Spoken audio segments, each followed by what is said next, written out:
Hi guys, welcome to my mini vlog. Finally ನನ್ನ ಮಗನಿಗೆ Krishna dress ಅಂತೂ ಹಾಕಿದಾಯಿತು. ಹೇಗೆ ಕಾಣಿಸ್ತಿದ್ದಾನೆ ಅಂತ ಹೇಳಿ ಕಮೆಂಟ್ ಬಾಕ್ಸಲ್ಲಿ ಕಮೆಂಟ್ ಮಾಡೋದಂತೂ ಮರಿಬೇಡಿ.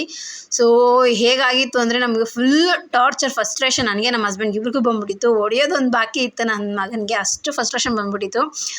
ಹಾಕ್ಸ್ಕೊತಾನೇ ಇರಲಿಲ್ಲ, ತುಂಬ ಅಳ್ತಿದ್ದ. ನಾವು ರೆಂಟಿಗೆ ಬೇರೆ ತಂದುಬಿಟ್ಟಿವಿ, ವೇಸ್ಟ್ ಆಯಿತು ಅಂತ ಹೇಳಿ ನಮಗೊಂದು ತಲೆಯಲ್ಲಿತ್ತು.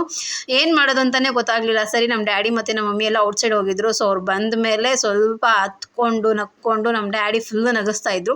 ಯೂಶ್ವಲಿ ನನ್ನ ಮಗನಿಗೆ ನಮ್ಮ ಡ್ಯಾಡಿ ಇದ್ದರೆ ಸಾಕು, ಅವರು ನಗಿಸಿದ್ರೆ ಸಾಕು, ಅವ್ನು ಫುಲ್ ಹ್ಯಾಪಿಯಾಗಿರ್ತಾನೆ. ಸೊ ನಮ್ಮ ಡ್ಯಾಡಿ ಬಂದಮೇಲೆ ಸ್ವಲ್ಪ ವೀಡಿಯೋಸು ಕ್ಲಿಪ್ಪಿಂಗ್ಸ್ ಎಲ್ಲ ತೊಗೊಂಡೆ. ತುಂಬ ಚೆನ್ನಾಗಿ ಬಂದಿದೆ. ಅದನ್ನು ಇನ್ಸ್ಟಾಗ್ರಾಮಲ್ಲಿ ಪೋಸ್ಟ್ ಮಾಡಿರ್ತೀನಿ, ಬೇಕಾದ್ರೆ ಚೆಕ್ಔಟ್ ಮಾಡ್ಬೋದು. ವಿಡಿಯೋ ಅಪ್ಲೋಡ್ ಮಾಡಿದಾದ್ಮೇಲೆ ಅಪ್ಲೋಡ್ ಮಾಡ್ತೀನಿ ಆ ಫೋಟೋಸ್ನೆಲ್ಲ. ಸೊ ಫೈನಲಿ ಓಕೆ, ಸಮಾಧಾನ ಅಂತೂ ಆಯಿತು ನನ್ನ ಮಗನಿಗೆ ಹಾಕಿ ಈ ಡ್ರೆಸ್ನ.